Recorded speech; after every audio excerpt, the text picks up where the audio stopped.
Pero lo decía, lo tenemos a Juan Grabois. Gracias por venir, Juan. No, por favor, gracias por recibirme. ¿Qué sentiste cuando dijo eso ella? Cuando dijo esto de todo en su medida y armoniosamente. Que no tiene una decisión tomada al respecto. Y que yo, la verdad es que mi percepción de la cosa, ¿no? Es falta el trasvasamiento generacional. No lo logró Perón, no lo logró Evo, no lo logró Lula, no lo logró Correa. Capaz que lo logra Cristina. No sé si ahora, no sé si más adelante. Pero, mira, en el 2018, pleno lawfare a full, nosotros que éramos un grupo, el Frente Patria Grande, un grupo de la generación 2001, que no habíamos estado en los gobiernos kirchneristas, hicimos una tremenda campaña por Cristina, digamos, que ella le gana, se llamaba. Y queríamos que fuera la candidata. Cuando muchos la daban por muerta y resucitó, ¿no? Como ella dijo, se reencarnó. Y ahora que hay una onda así fervorecida, yo soy más moderado. Piano, piano, digamos. Más piano, piano. Porque además creo que tenemos que debatir conceptos como ella hizo, un discurso muy conceptual. Ella habló de temas... No hay otro dirigente político que plantee temas estratégicos como los que planteó Cristina. Desde la reconstrucción del pacto democrático, la reforma de un poder judicial que tiene que volver a regirse por el imperio de la ley, los recursos estratégicos, habló del litio, habló de la hidrovía, habló de los hidrocarburos. Sí, era casi era una agenda, ¿no? Era una agenda de temas. Era una agenda de temas. Muchos en los que coincido y algunos en los que no coincido.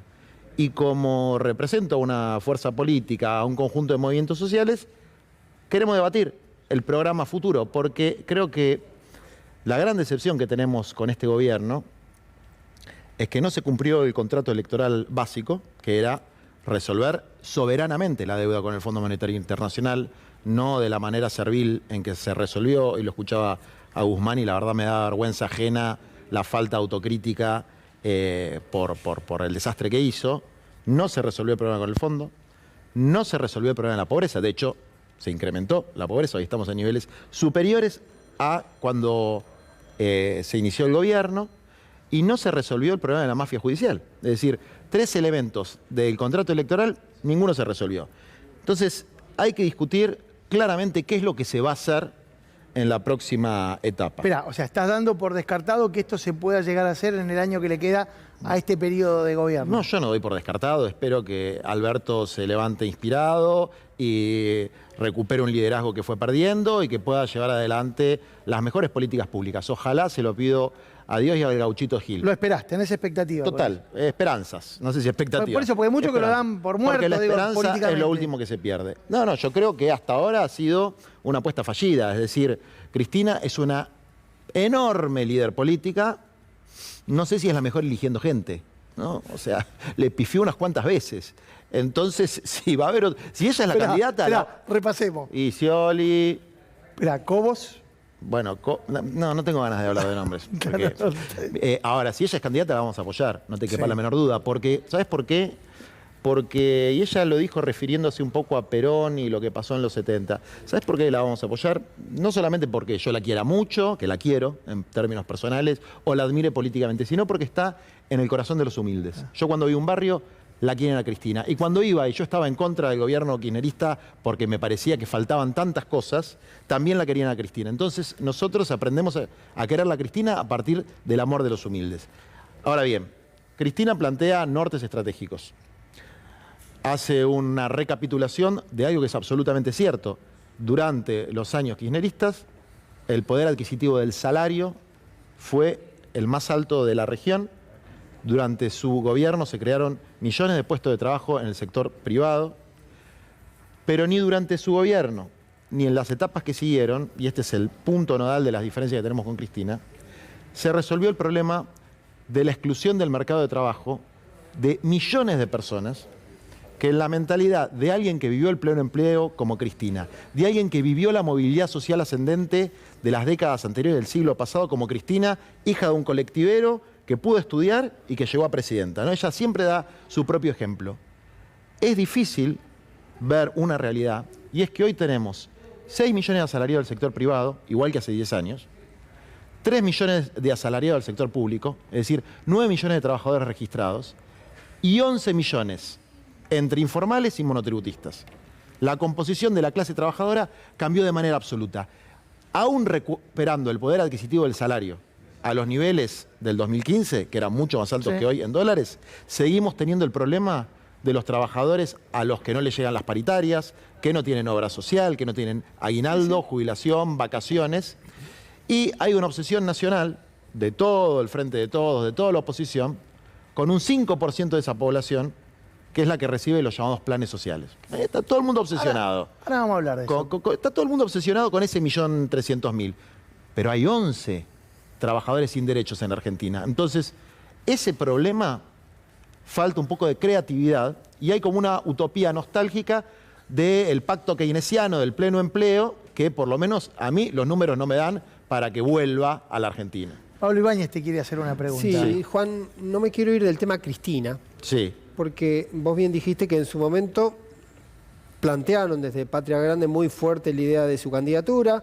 Ahora lo pones en un plano y lo combinás con la idea del trasvasamiento generacional. Es decir, vos porque de alguna manera, más allá de que no es una decisión que depende individualmente de un dirigente o otros dirigentes, se supone que es una decisión personalísima de Cristina, ¿vos entendés que quizás sería mejor una etapa de continuidad cuando hablas de trasvasamiento, que en todo caso un tercer mandato de Cristina, porque el contexto es otro, porque el mundo es otro? A ver, si yo tuviera un botón para decir, toco el botón y hay un tercer mandato de Cristina, lo toco con los ojos cerrados.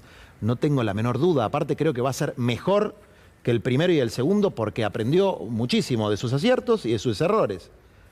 Ahora, ese botón no existe. Ese botón no existe. Entonces, yo lo que digo es, no me subo un tren que no tengo claro a dónde va. No me subo un tren que no tengo claro a dónde va. Y me parece que Cristina lo que hizo en su discurso fue, al plantear todo en su medida y armoniosamente, es discutamos un poco las ideas también. Discutamos un poco las ideas. Porque discutiendo nombres no nos ha ido muy bien. Entonces, tiene que haber algunos elementos base para poder decir, bueno, ¿a qué estamos yendo? ¿A una empresa nacional de litio? ¿Vamos a nacionalizar el litio? ¿Cómo vamos a resolver el problema de la seguridad? Yo tengo mis diferencias con Aníbal Fernández, con Bernie y con Cristina. Digamos, mira, mañana se presenta en el Congreso la ley de liberados. Hay dos causales de la inseguridad que son las principales estadísticamente y que nadie habla de eso. La primera es la reincidencia.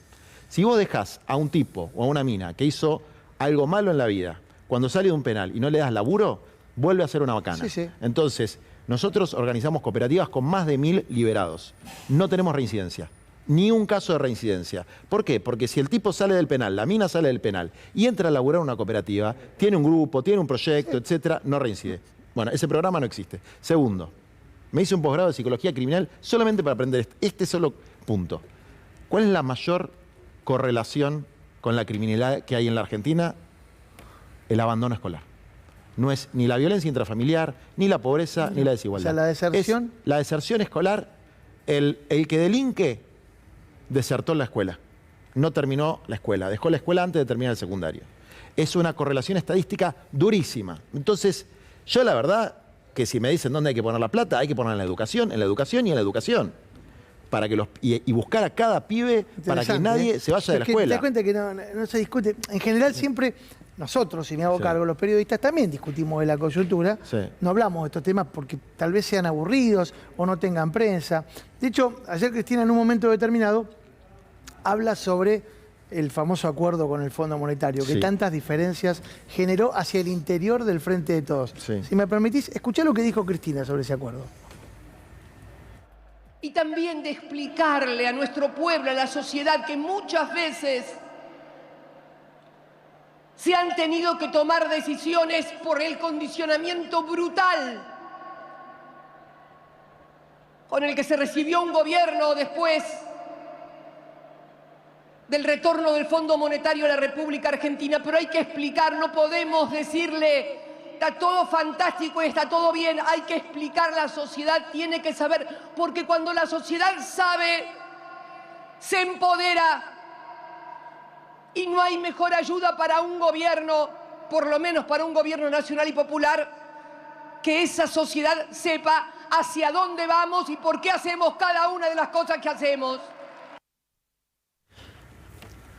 Hoy, hace un ratito nomás, en el programa que tiene Alejandro Fantino, el que le contestó a Cristina, se animó a hacerlo, fue Martín Guzmán, del que hace rato no sabíamos nada. Pero escuchá lo que le dijo Guzmán a Cristina a propósito de lo que significó esa firma de aquel acuerdo con el Fondo Monetario. Donde hay un punto de quiebre en la dinámica de la gestión es unos días antes del acuerdo con el Fondo Monetario Internacional. 4 días antes del acuerdo se cortan todas las líneas de comunicación. ¿Con vos?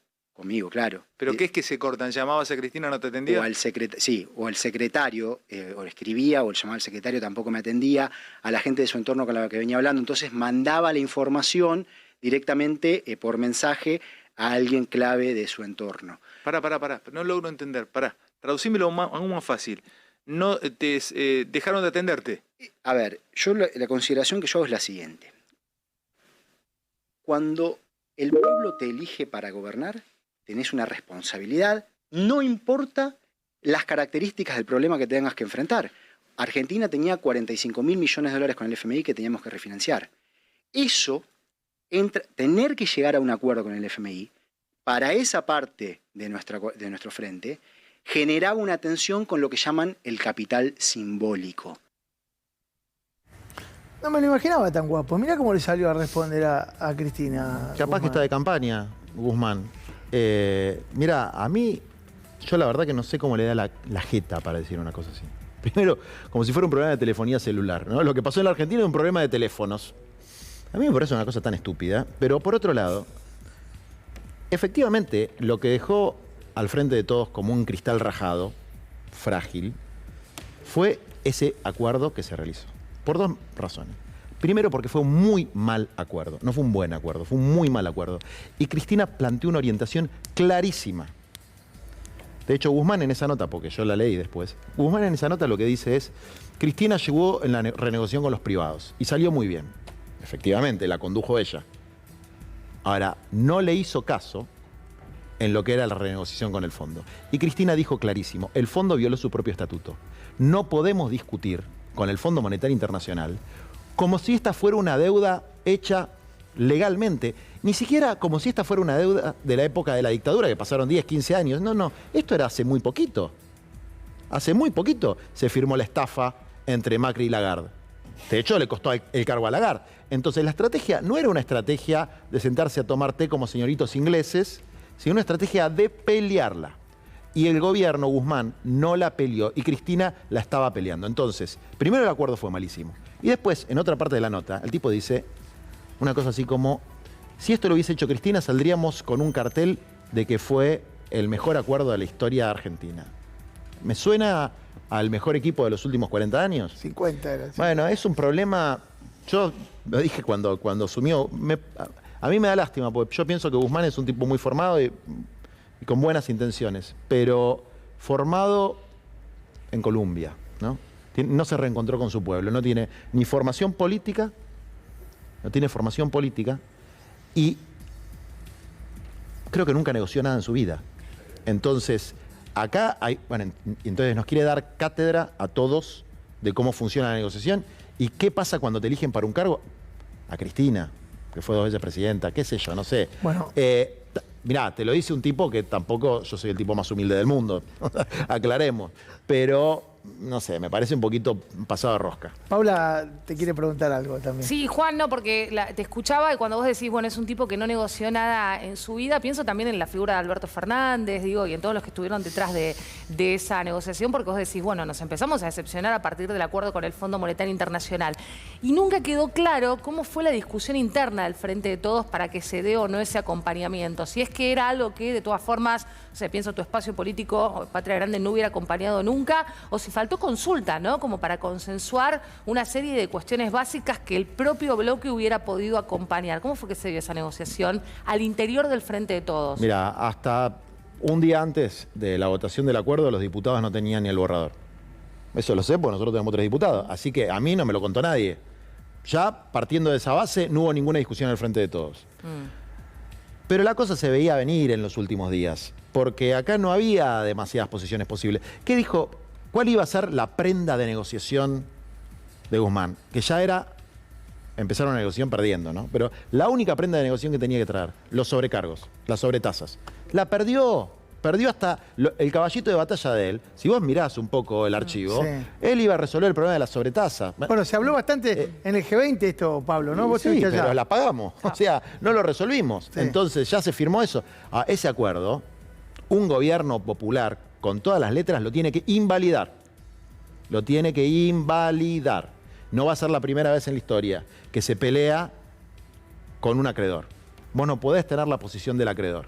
Digamos, es tú, incluso si fuera una quiebra común, vos tenés que pelear por lo que vos defendés. Y acá se peleó mal, se hizo un mal acuerdo. Se quejaba de que Máximo pedía 40 años de plazo. Dice, eso es imposible porque no está en el estatuto. Tampoco estaba en el estatuto que se fugue la plata 20 banqueros, el grupo Templeton, BlackRock, etcétera, todos grupos vinculados a el poder económico concentrado y al Fondo Monetario Internacional. Entonces, el FMI, el establishment internacional, tiene una ala progre donde están Stiglitz, Jeffrey Sachs, etcétera, que fueron funcionarios de organismos internacionales de crédito y que yo alguno tuve la posibilidad de conocerlo. A mí no me van a contar el cuento de que de repente se hicieron nacional popular latinoamericanistas de la noche a la mañana. No compras la tesis del FMI bueno. No, es que ya la vendió Macri. Ahora, ¿te acordás que Lagarde era la buena? Sí. Ahora, el malo se había ido, vino Lagarde, la que bailaba. Habló de enamorarnos. Ahora nos íbamos a enamorar, después nos teníamos que enamorar de la búlgara. ¿Cómo es la historia? A ver, te ponen una cara más amable para darte la peor. Es de manual. Juan, ¿eso se puede hacer ahora? Digo, ¿Massa debería tener en su agenda también revisar el acuerdo con el fondo? Massa no va a hacer nada de eso.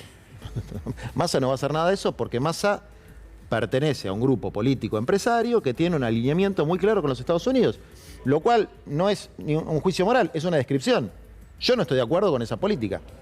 No estoy de acuerdo con esa perspectiva geopolítica, no estoy de acuerdo con el acuerdo que hay con el gobernador Gerardo Morales sobre el litio y sobre otros temas.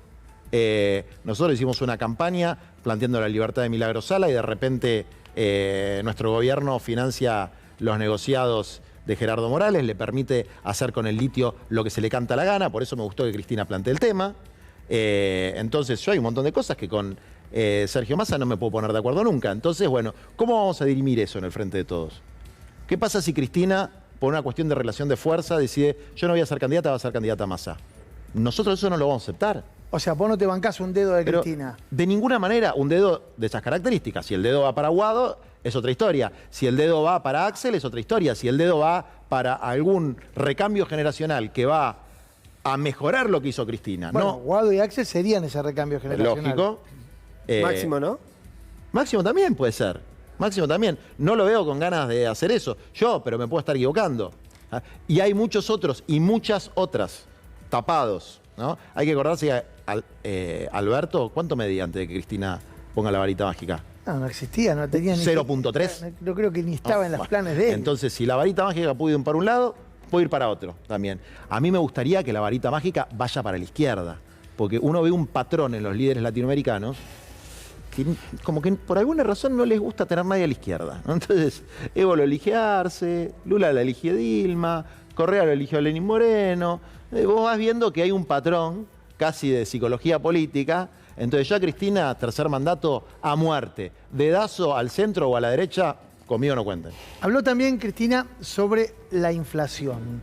Y uno de los temas que, por supuesto, preocupa, así como preocupa la inseguridad, es justamente la economía. Esto dijo la vicepresidenta. Fue en este mismo lugar, aquí en el Estadio Único de La Plata, allá por diciembre, noviembre del 2020, si mal no recuerdo, donde después de que el compañero que me precedió en el uso de la palabra analizara que iba a haber un gran crecimiento económico, como realmente lo hubo, me tocó hablar a mí y dije que no tenía dudas de que íbamos a crecer mucho pero que era necesario alinear precios, salarios, tarifas, para que ese crecimiento no se lo llevaran 4 vivos. Lo dije acá hace 2 años. Y no es para reprocharle nada a nadie,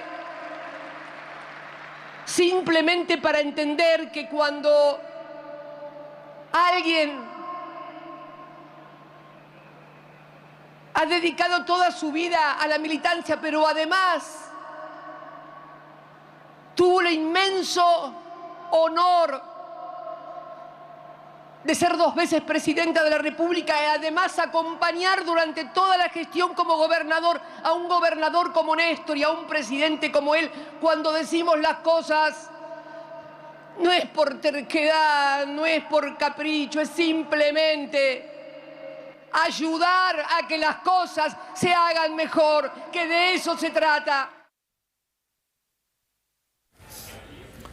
Lo tengo Juan Enrique. Ahora hacemos un cierre final con Juan hablando de inflación, pero Juan Enrique tiene un informe relacionado con este tema. Hola Juan, ¿cómo estás? ¿Cómo estás? Sí, Mauro, claro. Cuando la vicepresidenta hablaba de hablar de economía, decía hay que hablar de economía con números concretos, Y cuando habla del salario, de la caída de la participación del salario, hizo referencia a la clase media. Y yo te decía recién al comienzo que solapió al que cuenta cuentos cordobeses respecto de la clase media, porque seguramente ese que cuenta cuentos también es hijo de la clase media, es mi hijo el doctor. Y bueno, hablemos con números concretos, como dice la vicepresidenta. Y hay que recordar, más allá de que hizo referencia a la historia argentina, cuando se escribieron esos años con sangre, y estaba Martínez de Oz, y después vino Cavallo, hay que hablar con números, lo que pasó desde el año 2003 al año 2015 en la economía argentina. Te lo voy a mostrar. La economía argentina del año 2003 al año 2015 casi triplicó el PBI, casi triplicó la actividad económica, y eso lo tiene que ver el cordobés, lo tiene que ver vos. Si todavía no te diste cuenta, ¿quién hizo bien a la economía? Lo tenés que ver. Cuentas nacionales, el INDEC lo muestra, casi triplicó. Claro, cuando vino un gobierno neoliberal de derecha, mirá lo que pasó con tu actividad económica. Hacía referencia a Pilar, ¿no? El salario de los Meta, que eran de $2.400. Ahora, ningún salario casi llega a los $1.000. Bueno, pero recién lo decía Juan también, ¿no? El empleo privado, del año 2003 al año 2015, el empleo privado, señores, se duplicó el empleo privado. Estamos hablando de un modelo económico y con números. Y después, para hablar de números, esto es muy claro, ¿no? Néstor canceló, me acuerdo, a principios del año 2006, la deuda con el fondo, que nos sacó de encima el sometimiento, porque el fondo no te presta guita. El fondo te somete. Y acá, con respecto a lo que hizo el gobierno Mauricio Macri, algo estrafalario, violando sus propias normas del Fondo Monetario, hay una causa, la 3.561, en el juzgado correccional y federal de la doctora Capuchetti, que no citó a nadie. Acá hay una causa Macri contra defraudación y otros. Está Sturzenegger, Sanleri, Duhovne. No citó a nadie a declarar. Y esto muestra claramente hacia dónde iba la República Argentina. Y los resultados también lo decía la vicepresidenta respecto al salario, ¿no? Mirá el año 2015, la participación del salario en la actividad económica, tu salario. Hago referencia a los Meta. ¿Cuánto ganaban en sueldo en dólares? ¿Por qué? Porque esta participación desde acá hasta acá es una diferencia de 9 billones de pesos. ¿Sabes cuántos son? Son 50.000 millones de dólares que no los tienen los trabajadores, lo tienen los sectores concentrados, que golpean a la economía con corridas, golpean con devaluaciones, golpean al equipo económico, golpean la estabilidad de todos los argentinos. Y también una referencia muy importante, ¿no?, que hizo la vicepresidenta es la clase media. Y citó datos del Banco Mundial. Acá los tenés. Mirá la participación de la sociedad en la clase media en el año 2014. El 78% de los argentinos pertenecíamos a la clase media. Y mirá lo que pasó después. Estos son datos del Banco Mundial, lo podés chequear. Por eso, como dice la vicepresidenta, si hablamos de economía, hablemos con datos. Se te escapa, Enrique, ¿eh? Se te escapa el presidente cada 2 por 3. Quería cerrar con vos hablando sobre esto, sobre la inflación, la economía y el impacto en el bolsillo de los trabajadores, de las trabajadoras, Juan. Una primera reflexión, yo me acuerdo perfectamente de ese día que Cristina habló de los 4 vivos. Dicho y hecho. Festival de importaciones, especulación con los precios. ganó la carrera entre precios y salarios, los precios por goleada. Pero vos sabés quiénes son los más vulnerables. Los que no aparecen en esos 6.2 millones. Ni son los 3 millones de empleados públicos. ¿Por qué? Porque no tienen paritaria. Los informales. Hay que mirar el sector informal. Ahí está el corazón del sufrimiento en la Argentina. En los barrios informales, los barrios populares, en la ruralidad informal, que son los pequeños productores, que son los que producen los alimentos, y en los trabajadores informales. Ese es el subsuelo de la patria, ahí están los descamisados del presente, y de eso se tiene que nutrir un nuevo humanismo, un nuevo peronismo, que pueda resolver el drama mayor de nuestra sociedad, que es la exclusión. Si se resuelve eso, se resuelve la educación, se resuelve la seguridad, se resuelve el crecimiento económico, y si eso no se resuelve nada. Una cortita, Ibáñez. Sí, no, siempre lo mencionás, el tema de la economía popular, y recordabas hoy que Cristina viene como una lectura personal de su experiencia, la construcción, de la evolución de las familias.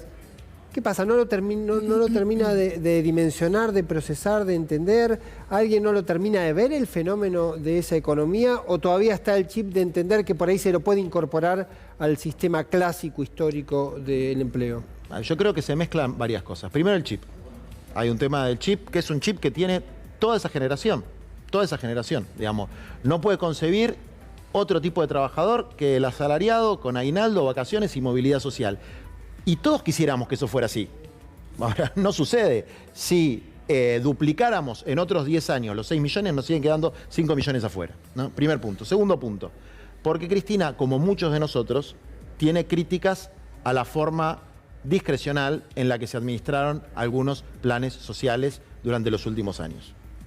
Y esas críticas, de alguna manera, a ese 5% de informales que tienen programas como el Potenciar Trabajo, hace tiene una visión crítica, y esa visión crítica la proyecta a todo el sector. Alguno de esos que quieren ser más papistas que el Papa, se le ocurrió hacer una jugarreta y decir que, para quedar bien con Cristina, que había 250.000 personas pobres del Potenciar Trabajo, que no sé, tenían muchas propiedades y qué sé yo. Por suerte hoy salió Tolosa Paz a aclarar que eso es una mentira vil, que era solamente el 0.3% o una cosa así, porque el resto, los bienes personales que tienen declarados, es una motito, que es el auto de los pobres. Y hay un tercer elemento, que es muy doloroso reconocer que el modelo de pleno empleo no va más, y que hay que pensar en un sistema B, que va a ser un sistema que va a tener otros valores, distinto a los valores mercantiles, que tiene una productividad alternativa, que es ambiental, que es social, que es cultural. Y yo creo que es una tarea de nuestra generación. Yo no le voy a pedir a Cristina que... Tenemos un debate abierto. Yo no le voy a pedir a Cristina que piense lo mismo de nosotros. Tampoco nos pidan a nosotros, que conocemos esa realidad, que pensemos lo mismo que otros, ¿no? Gracias, Juan, por venir. Muchas gracias. Hacemos una brevísima pausa.